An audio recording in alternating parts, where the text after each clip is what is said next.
స్వాగతం. బులెటిన్ ముందుగా హెడ్లైన్స్ చూద్దాం. మీ నాన్న వల్లే కాలేదు, నువ్వెంత? కేటీఆర్ కు గట్టి కౌంటర్ ఇచ్చిన మంత్రి పొంగిలేటి.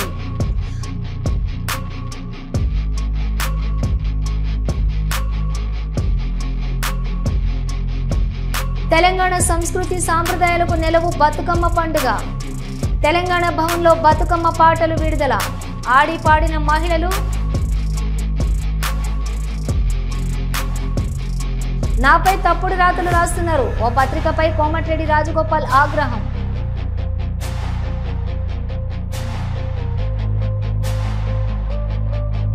యూకే ప్రభుత్వం ప్రతిష్టాత్మకంగా అందించే చెవెనింగ్ అంతర్జాతీయ స్కాలర్షిప్ విషయంలో కోఫండింగ్ ప్రతిపాదికన తెలంగాణ మెరిట్ విద్యార్థులకు అందించాలన్న ముఖ్యమంత్రి రేవంత్ రెడ్డి విజ్ఞప్తికి British High Commissioner Lindy Cameron సూత్రప్రాయంగా అంగీకరించారు. భారత British High Commissioner Lindy Cameron Jubilee Hills నివాసంలోని ముఖ్యమంత్రితో మర్యాదపూర్వకంగా భేటీ అయ్యారు. యూకే ప్రభుత్వం అంతర్జాతీయ స్కాలర్షిప్ ప్రోగ్రాంలో భాగంగా అందిస్తున్న చెవెనింగ్ స్కాలర్షిప్లను కోఫండింగ్ ప్రతిపాదికన తెలంగాణకు చెందిన మెరిట్ విద్యార్థులకు అందించడానికి ఈ సందర్భంగా అంగీకరించారు.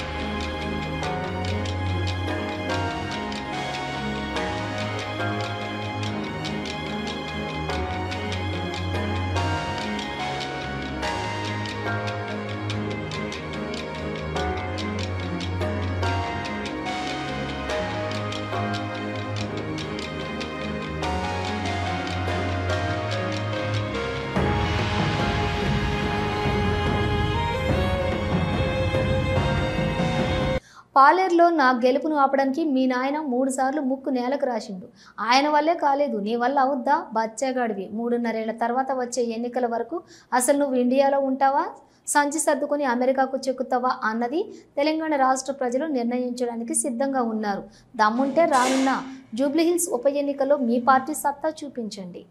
మీ నాయనే ముక్కు నేలకు రాసినా సాధించలేకపోయాడు. మీ నాయనే ఇదే పాలేరు నియోజకవర్గానికి వచ్చి 3 సార్లు ముక్కు నేలకు రాసినా ఏమీ చేయలేకపోయాడు. నువ్వంత బచ్చాగాడు. ప్రజల తీర్పు ముందు, ప్రజల దీవెళ్ల ముందు అహంకార పూరితమైన మాటలు ఏదైతే ఉందో ప్రజలు 2 సార్లు బుద్ధి చెప్పారు. 3వసారి కూడా బుద్ధి చెప్పడానికి సిద్ధంగా ఉన్నారు. తర్వాత నా మీద నువ్వు నిలబడతావా, లేకుంటే నీ మీద బచ్చాగాన్ని పెట్టి మళ్ళీ ఈ పార్టీ గెలిపిస్తుందా? 3.5 సంవత్సరాల తర్వాత అసలు నిజంగా నువ్వు ఈ ఇండియాలో ఉంటావా? బ్యాగు సంచి సర్దుకొని విదేశాలకు చెక్కుతావా? ఇదంతా తెలంగాణ ప్రజలు నిర్ణయించడానికి సిద్ధంగా ఉన్నారు. అధికారుల నిర్లక్ష్యం, ప్రభుత్వ పర్యవేక్షణ లోపం వల్లనే ప్రజలకు అవస్థలు పడాల్సి వస్తుందని సనత్ నగర్ ఎమ్మెల్యే తలసాని శ్రీనివాస్ యాదవ్ ఆరోపించారు. రాత్రి కురిసిన వర్షం కారణంగా వరద ముంపుకు గురైన మినిస్టర్ రోడ్లోని గచ్చిబౌలి, నల్లగుట్ల ప్రాంతాలలో ఆయన పర్యటించి పరిస్థితిని పర్యవేక్షించారు. ఇళ్లలోకి నీరు చేరి రాత్రంతా జాగారం చేసిన బస్తీల ప్రజలు తమ అవస్థలు మాజీ మంత్రికి వెళ్లబోసుకున్నారు. వారికి ధైర్యం చెప్పిన తలసాని వారికి అన్ని విధాల అండగా ఉంటామని హామీ ఇచ్చారు. భారీ వర్షాల నేపథ్యంలో అవసరమైన జాగ్రత్తలు చేపట్టలేదని జీహెచ్ఎంసీ హైడ్రా అధికారులపై ఆగ్రహం వ్యక్తం చేశారు. ఏటా కోట్లాది రూపాయలు ఖర్చు చేస్తున్న నాలాల్లో ఎక్కడి చెత్త అక్కడే ఉండటం శోచనీయమన్నారు. మున్సిపల్ శాఖ తన వద్ద ఉన్న నేపథ్యంలో ముఖ్యమంత్రి ప్రత్యక్షంగా పర్యటించి నాలాల్లో పూడిక తొలగింపు విషయంలో సమీక్ష జరపాలని సూచించారు.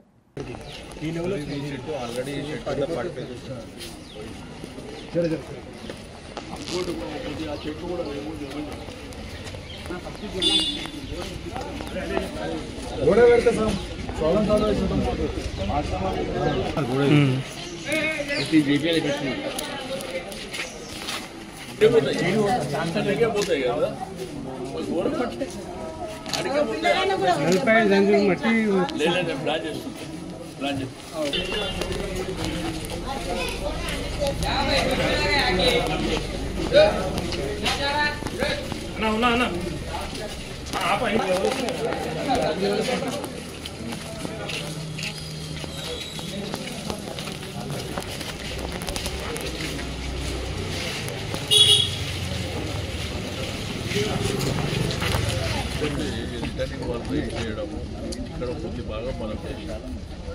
లాస్ట్ టైం ఒక 1.5 రోజులు మెయింటైన్ చేసిన వాళ్ళకి ఇది అయితే ఇప్పుడు మేజర్గా ఇది మెయిన్ పాయింట్ దగ్గర ముద్దరేసి ఇది మెయిన్ సెంటర్ కాబట్టి ఇక్కడ ముద్దరేసి అది మాత్రం కంపల్సరీ ఈ వైపు ఇంకా చివరి వరకు ప్లాన్ చేసుకోవాలి.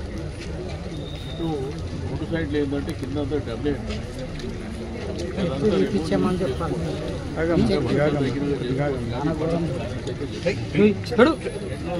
ఆ చేసిట్లు అయితే వెంటనే ఇంకొకటి పంపేసి ఇంకొకటి పంపేయండి. ఇది కూడా ఏంటంటే ఇంకా కొంత గ్రౌండ్లో చూస్తే ఆటోమేటిక్ మూవ్ అవుతుంది.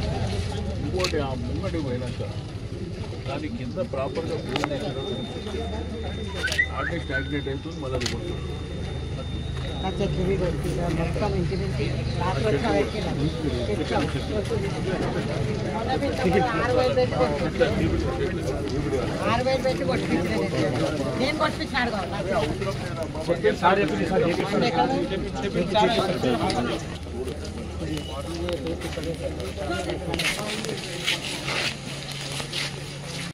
నల్లగుట్ట చూలమ్మ టెంపుల్ ఆ పరిసర ప్రాంతాల్లో నిన్న పడినటువంటి భారీ వర్షం, సరే కంటిన్యూగా వర్షం పడుతుంది కాబట్టి వర్షాన్ని ప్రకృతి మనం ఏం చేయలేము.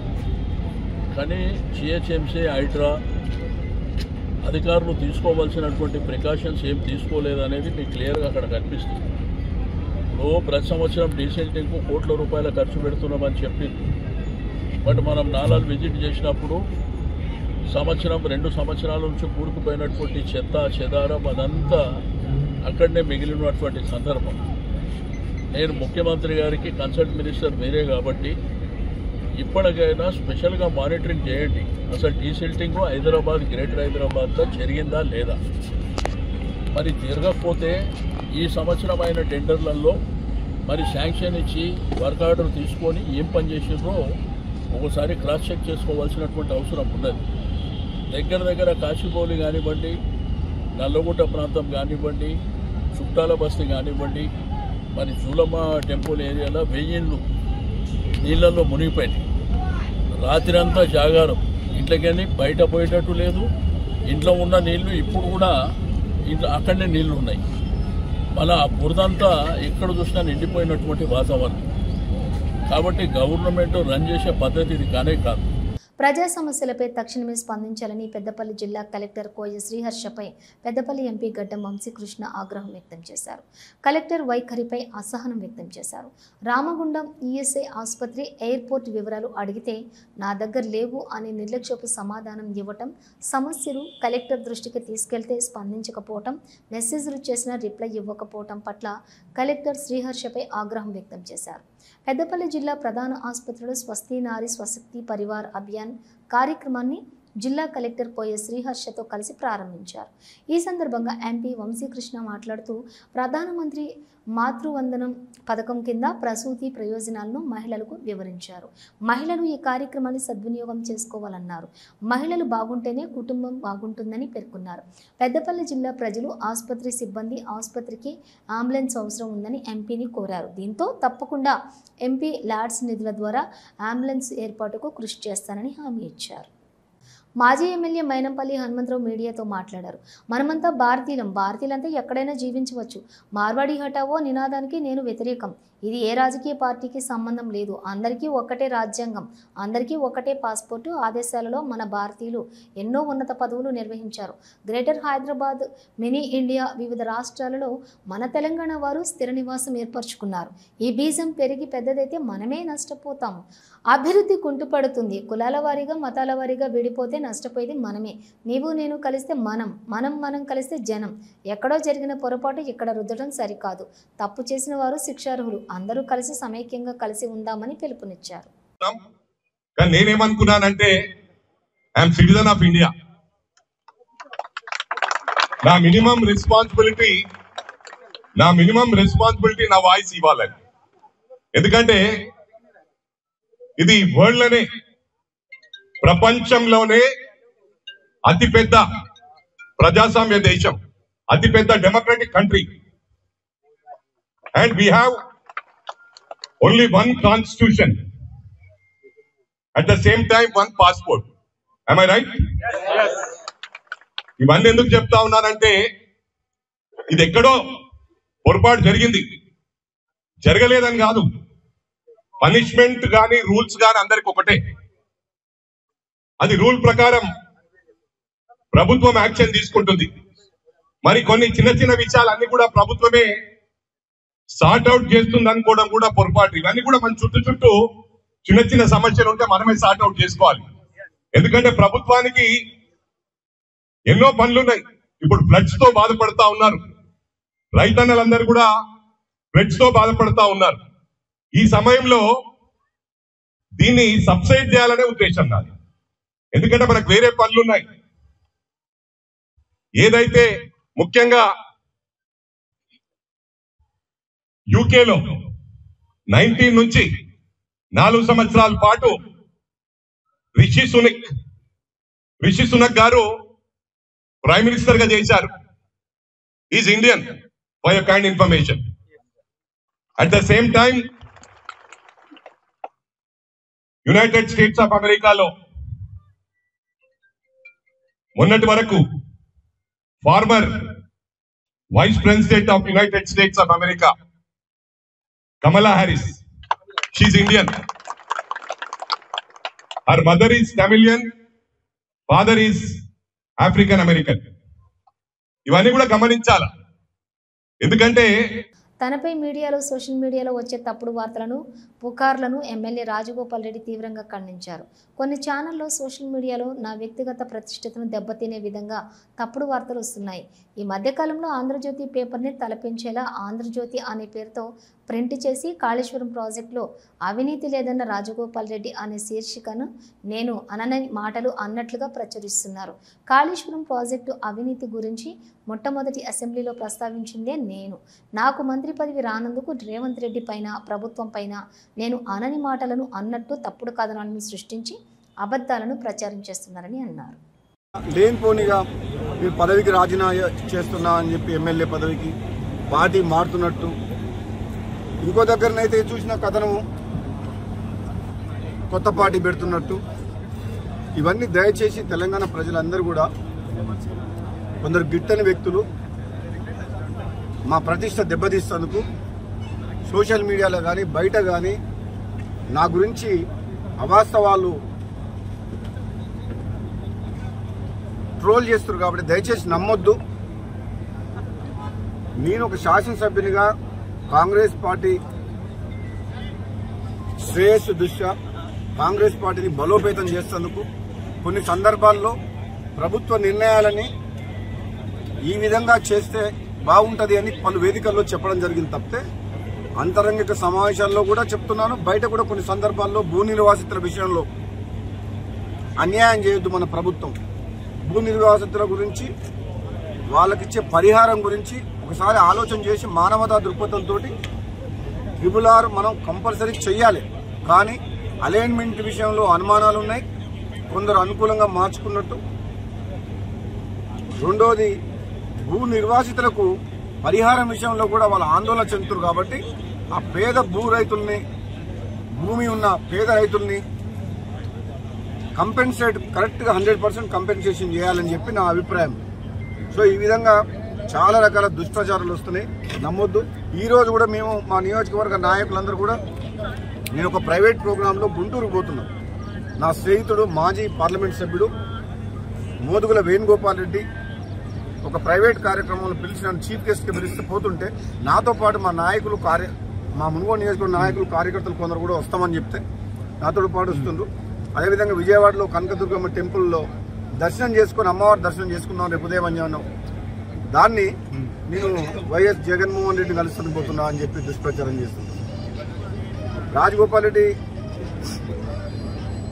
కాంగ్రెస్ పార్టీ వ్యక్తిగా వైఎస్ జగన్మోహన్ రెడ్డి మాకు రాజశేఖర రెడ్డి గారి అభిమాన నాయకుడు వారి కొడుకు, వైఎస్ఆర్సీపీ ప్రెసిడెంట్, మాజీ ముఖ్యమంత్రి. మేము పోయేది ఒక ప్రోగ్రాం మీద, మేము గుంటూరు అనగానే దానికి దీనికి లింక్ పెట్టిండు. అందుకని దయచేసి ఈ దుష్ప్రచారాన్ని, దీన్ని ఏమంటారు, దీన్ని రూమర్స్ని నమ్మొద్దు అని చెప్పేసి, అన్లెస్ అండ్ అంటిల్ నా నోటి నుంచి ఏదన్నా వస్తే తప్పితే నా రాజకీయ నిర్ణయం కానీ నా భవిష్యత్తు కానీ నేను ఏదన్నా చెప్పదలుచుకున్నప్పుడు మీడియా సమావేశం బట్టి చెప్తా తప్పితే అప్పటి వరకు ఎవ్వరు కూడా నమ్మొద్దని చెప్పి తెలంగాణ ప్రజలందరూ కూడా విజ్ఞప్తి చేస్తున్నారు. Thank you sir. Bhadradri Kothagudem జిల్లా దమ్మపేట మండలం గండుగలపల్లిలోని ఏకలవ్య బాలుర హాస్టల్లో 8,60,00,000 రూపాయల అభివృద్ధి పనులకు భూమి పూజ చేశారు మంత్రి తుమ్మల నాగేశ్వరరావు. ఎమ్మెల్యే జారీ ఆదినారాయణ ప్రముఖ అంతర్జాతీయ విత్తన సంస్థ అడ్వాంటస్ సీడ్ కంపెనీ ద్వారా తమ స్వస్థలం గండుగులపల్లిలో పలు అభివృద్ధి పనులు పూర్తి చేయించి ఈరోజు ప్రారంభోత్సవం చేశారు మంత్రి తుమ్మల. తెలంగాణ ఉద్యమంలో ఎక్కడ ఉద్యమం చేసినా అక్కడ బతుకమ్మ ఆటలు ఆడి పాడి బతుకమ్మ అంటే తెలవనట్టు నటించిన ఆంధ్ర వాళ్లకు బతుకమ్మ గురించి తెలిసేటట్టు చేశామని అన్నారు పద్మా దేవేందర్ రెడ్డి. బతుకమ్మ ఇబ్బంది పడి బతుకమ్మ అంటేనే మరి ఆడలేని పరిస్థితిలో ఉన్నప్పుడు తెలంగాణ ఉద్యమం ప్రారంభమైంది. తెలంగాణ ఉద్యమంలో బతుకమ్మ ఒక మంచి పాత్ర పోషించింది. తెలంగాణ బతుకమ్మ ఉద్యమ రూపంలో బతుకమ్మను ఎత్తుకొని మా తెలంగాణ మాకు కావాలి, మా సంస్కృతి మాకు కావాలి, మా బతుకమ్మ పండుగ మాకు కావాలి, మా బతుకమ్మ పండుగను అధికారికంగా మేము నిర్వహించుకోవాలి, మా అక్క చెల్లెలు బతుకమ్మ పండుగను ఆనవాయితీగా జరుపుకుంటున్నారు, అట్లా కాకుండా ఘనంగా జరుపుకోవాలని చెప్పేసి మనం పోరాటంలో కూడా బతుకమ్మలు ఎత్తి ఉద్యమాలు చేసినాం. రాస్తారోకలలో కూడా బతుకమ్మను ప్రధాన పాత్రగా పెట్టి బతుకమ్మ ఆడినాం. రైలు రోకోలో కూడా బతుకమ్మను రైలు పట్టాల మీద పెట్టి బతుకమ్మ ఆడినాం. అలాంటి బతుకమ్మను అప్పుడు బతుకమ్మ అంటేనే తెలియనట్టుగా నటించే ఆంధ్ర పాలకులు కూడా ఈ బతుకమ్మ ఏందో తెలుసుకునే పరిస్థితి తీసుకొచ్చినాం. 60-70 దేశాలలో కూడా బతుకమ్మ ఆడే పరిస్థితిని తీసుకొచ్చినాం.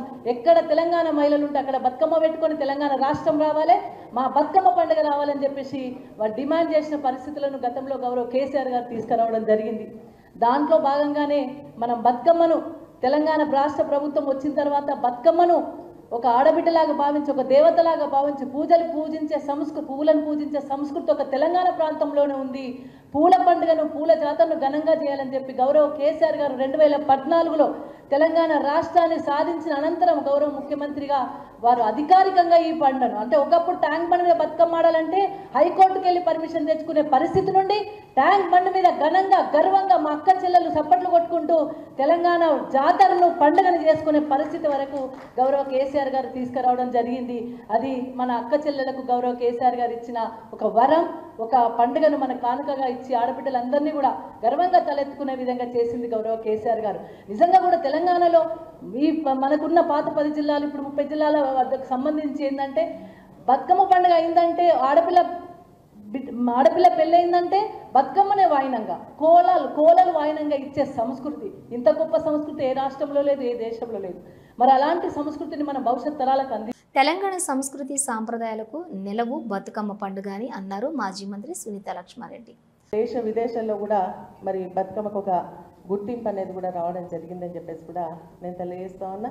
మరి ముఖ్యంగా ఏంటంటే మనం ఆడుకునేటోళ్ళ మీద కొంత, కానీ తెలంగాణ రాష్ట్రం వచ్చిన తర్వాత మన గౌరవ ముఖ్యమంత్రిగా ఉన్నటువంటి కేసీఆర్ గారు దీన్ని స్టేట్ ఫెస్టివల్గా డిక్లేర్ చేసి మరి స్టేట్లో పార్టిసిపేట్ చేయడం, మరి అన్ని ఆఫీస్లో ఇప్పుడు సెక్రటేరియట్లు అనుకోండి, అసెంబ్లీ అనుకోండి, ప్రతి ఒక్క డిపార్ట్మెంట్లో కూడా బతుకమ్మ ఆడే విధంగా ఆ మహిళలందరూ కూడా వాళ్ళ యొక్క సమయాన్ని, ఉద్యోగ సమయాన్ని దాటిన తర్వాత ఆడుకునే విధంగా ఒక సంప్రదాయాన్ని తీసుకొని రావడం జరిగింది. జిల్లాలకు నిధులు కేటాయించడం జరిగింది, అదేవిధంగా గ్రామాల్లో కూడా పంపించడం జరిగింది. మహిళలందరూ కూడా ఎటువంటి అసౌకర్యానికి గురి కాకుండా ఆడుకునేటువంటి ప్లేసెస్లో మంచిగా నీట్ చేసి, మరి అదేవిధంగా మనకు లైట్స్ ఏర్పాటు చేసి, మరి అదేవిధంగా మళ్ళీ అన్ని మెయిన్ కూడల్లో కూడా పెద్ద పెద్ద బతుకమ్మలు కూడా ఇప్పుడు ఇక్కడ మనం పెట్టుకున్నట్టుగా అటువంటి బతుకమ్మలు కూడా ఏర్పాటు చేసి మంచి పాటలు అందించి ఆడుకునేటువంటి మంచి సౌకర్యాలు కూడా వారు కల్పించడం జరిగింది. మరీ ముఖ్యంగా ఏంటంటే చాలా సంతోషించే విషయం ఏంటంటే చాలామంది కొత్త బట్టలు కట్టుకోలేక బతుకమ్మకు దూరం అయ్యేటువంటి పరిస్థితిలో ఒక తండ్రిలాగా, ఒక కుటుంబ పెద్దగా, మరి మన పుట్టింటి సారేలాగా ప్రతి ఒక్క మహిళ కూడా చీరలు ఇచ్చినటువంటి ఘనత కేసీఆర్ గారిది అని చెప్పేసి కూడా మనం గుర్తుపెట్టుకోవాల్సినటువంటి అవసరం ఉంది. మరి ఈ ప్రభుత్వం వచ్చిన తర్వాత కూడా మరి బాధాకరం ఏంటంటే బతుకమ్మ చీరలు లేవు, బతుకమ్మ ఆడుకోవడానికి సౌకర్యాలు కూడా లేవు. పోయినసారి మేము కూడా అన్ని జిల్లాలకు సంబంధించినటువంటి నియోజకవర్గాల్లో కూడా మేము అధికారులపైన ఒత్తిడి తెచ్చినా వారు ఎటువంటి సౌకర్యం లైట్లు వేయలేదు, కనీసం ఆడుకోవడానికి ప్లేసెస్ కూడా నీట్ చేయలేదు, మరి కనీసం పాటలు కూడా ఇచ్చేటువంటి పరిస్థితి లేకుండే. అప్పుడు మన ఉన్నటువంటి నాయకులు అవన్నీ కూడా సౌకర్యాలు కల్పించడం కూడా జరిగిందని చెప్పేసి కూడా నేను తెలియజేస్తాను. మనందరం కూడా ఆరోగ్యంగా భావించేటువంటి మన తెలంగాణ తల్లి చేతిలో కూడా బతుకమ్మను పెట్టి మరి ఒక మన నిలువుటద్దంగా నిలిపినటువంటి మరి మన కేసీఆర్ గారు అని చెప్పేసి కూడా. తెలంగాణ భావంలోని బతుకమ్మ పాటలను విడుదల చేసిన సందర్భంగా మాజీ మంత్రి సబితా ఇంద్రారెడ్డి తన బాల్యంలో బతుకమ్మ ఆటపై పటాలపై తనకున్న మక్కువను వివరించారు. దేశపతి శ్రీనివాస్ గారు, వేదిక మీద ఉన్న గౌరవనీయులందరికీ కూడా, చైర్మన్లు ఉన్నారు, కార్పొరేటర్స్ ఉన్నారు, అందరికి కూడా ఉద్యమంలో భాగస్వామ్యమైన చాలామంది ఇక్కడ కనిపిస్తున్నారు, మా అక్క చెల్లెళ్ళందరూ అందరికీ, అదేవిధంగా చంద్రశేఖర్ రెడ్డి అన్నకి, దేవిప్రసాద్ గారికి, శంకర్ నాయక్ గారు కూర్చున్నారు ఇప్పటివరకు, వారికి అందరికీ కూడా. శ్రీనివాస్ గారు చెప్పినట్టు బతుకమ్మ ఆడుతుంటే, అక్క చెల్లెళ్ళు ఆడుతుంటే చుట్టంతా మా అన్నతమ్ములు ఉండేవాళ్ళు, ఊర్లో మనం చూసేవాళ్ళం, ఖచ్చితంగా ఉండేవాళ్ళం. ఉదయం కాబట్టి మళ్ళీ ఒకసారి గుర్తు చేసుకుంటే అందరికీ కూడా ప్రత్యేకంగా నమస్కారాలు. నిజంగానే బతుకమ్మ ఆడుతున్నప్పుడు చిన్నప్పుడు మాతో పాటు మా అన్నదమ్ములు కూడా ఉదయం నుండి మాతో పార్టిసిపేట్ చేసేవాళ్ళు. ఎందుకంటే పూలు తెంపక రావాలి కదా, పొద్దున్న లేసి ఇప్పుడంటే ఆర్డర్ ఇస్తుందాలు పూలు వస్తున్నాయి, బతుకమ్మను పేర్చుకుంటున్నాం, అది వేరు. కానీ అప్పుడు చిన్నప్పుడు ఊర్లలోకి వెళ్ళి ఎప్పుడెప్పుడు హాలిడేస్ వస్తాయో, ఎప్పుడెప్పుడు బతుకమ్మను పేర్చుకుందామా వెళ్ళాలనే ఆలోచన చిన్నప్పుడు ఉండేది. గ్రామంలో ఉన్న అందరికీ తెలుసు. అయితే ఉదయం పూలు తెంపక రావాలంటే మాతో పాటు ఖచ్చితంగా అన్నతమ్ములు వచ్చేవాళ్ళు పూలు తెంపడానికి. ప్రత్యేకంగా మామూలుగా గునుగ పువ్వు, తంగేడు పువ్వు ఖచ్చితంగా ఉండాల్సింది. ఈ తంగేడు పువ్వు ఎక్కడుంది, గునుగ పువ్వులు ఎక్కడున్నాయి, ఖచ్చితంగా ఉండాల్సిందని తీసుకునే వాళ్ళం. ఒక బతుకమ్మ పండుగ రోజు మాత్రమే ఆ 2 పూలకు ఇంపార్టెన్స్ ఇచ్చేవాళ్ళు. ఖచ్చితంగా వెతికి తీసుకొచ్చేవాళ్ళం. సో సాయంత్రం పేర్చిన తర్వాత బతుకమ్మ ఆడినంతసేపు మా అన్నదమ్ములందరూ నిల్చొని ఉండే వాళ్ళందరూ కూడా. బతుకమ్మ ఆడిన తర్వాత మనకు ఆడబిడ్డల కష్టం కావద్దని వాళ్ళే మోసుకొని పోయేవాళ్ళు. పెద్ద పెద్ద బతుకమ్మలు ఆడితే వాళ్ళే మోసుకొని చెరువుల దగ్గరికి వెళ్ళి నిమజ్జనం చేసేంత వరకు ఉండి వచ్చేవాళ్ళు. నిజంగా ఆ మెమరీస్ తెలంగాణ సంస్కృతిలో భాగమైన బతుకమ్మ పండుగని ఉద్యమ కాలంలో తెలంగాణ ఉద్యమం నడుస్తున్నప్పుడు సరే ఉద్యమంలో బతుకమ్మను కూడా భాగం చేసి ఎక్కడ పోయినా కూడా బతుకమ్మను తీసుకొని వచ్చేవాళ్ళు, బోనాలను తీసుకొని వచ్చేవాళ్ళు. కానీ తెలంగాణ రాకముందు ఎట్లుండేది, మనకు తెలంగాణ వర్డ్స్ అంటే మన భాషను, మన యాసను కూడా తక్కువ చేసి చూసేవాళ్ళు, తెలంగాణ ప్రాంతాన్ని తక్కువ చేసి చూసేవాళ్ళు. పూలను పెట్టి ఏంటి ఆడతారు వీళ్ళని ఎగతాళి చేసిన సందర్భాలు కూడా ఉన్నాయి. అట్లాంటిది ఉద్యమంతో పాటు ఈ బతుకమ్మ పండుగని, అదేవిధంగా బోనాల పండుగని కూడా విస్తృతంగా ప్రచారంలోకి తీసుకొచ్చి నిజంగా చాలా గొప్పగా మన సంస్కృతిని చాటి చెప్పిన ఘనత ఖచ్చితంగా కేసీఆర్ గారికే దక్కుతుంది. నిజంగానే ఉమా గారు చెప్పినట్టు అరెస్ట్ చేసినప్పుడు బతుకమ్మను కూడా తీసుకొని పోయేవాళ్ళు పోలీస్ స్టేషన్కి తీసుకెళ్ళి, సరే తీసుకెళ్లారు అక్కడ ఉన్నారు కదా అని అనుకుంటున్న సందర్భంలో స్టేషన్లోనే పెట్టి ఆడేవాళ్ళు బతుకమ్మను కూడా. ఇక ఏమనేవాళ్ళం కాదు, బతుకమ్మను ఆడుతున్నప్పుడు బతుకమ్మను ఆడనిచ్చే వాళ్ళ కోసేపు. అంటే అంత గొప్పగా ఉద్యమంతో పాటు ఈ మన సంస్కృతి కూడా. ఏఐజీ ఆసుపత్రి నుంచి డిశ్చార్జ్ అయిన కాంగ్రెస్ నేత మధుయాష్కి గౌడ్ ఇటీవల సెక్రటరియేట్లో అస్వస్థతకు గురైన మధుయాష్కి గౌడ్ హుటాహుటిన ఏఐజీకి తరలింపు, 2 రోజుల పాటు చికిత్స అనంతరం డిశ్చార్జ్ అయ్యారు.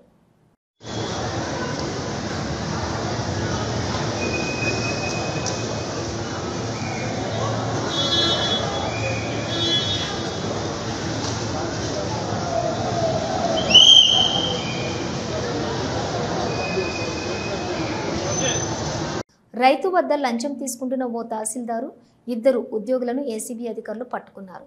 ఖమ్మం జిల్లా తల్లాడ తహసీల్దార్ వంకాయల సురేష్ ఒక రైతుకు సంబంధించిన 10 కుంటల భూమి రిజిస్ట్రేషన్ చేయడానికి 10,000 రూపాయలు డిమాండ్ చేశారు. ఆర్ఐ మాలోతు భాస్కర్, ధరణి ఆపరేటర్ రాథోడ్ల ద్వారా 10,000 లంచం తీసుకుంటూ ఉండగా వీరిని అదుపులోకి తీసుకున్నట్లు ఏసీబీ డీఎస్పీ వై రమేష్ తెలిపారు. ప్రభుత్వ అధికారులు ప్రజలను లంచం డిమాండ్ చేస్తే తమను సంప్రదించాలని ఆయన కోరారు.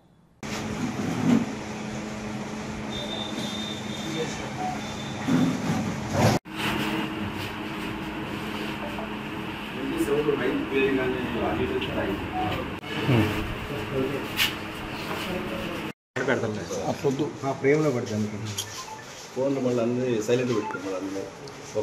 గుడ్ ఈవినింగ్ అండి, నా పేరు Y Ramesh, DSP ACB Khammam అండి, భద్రాద్రి కొత్తగూడెం. ఈరోజు మనం తల్లాడ తహసీల్దార్ ఆఫీస్లో ఉన్నాం.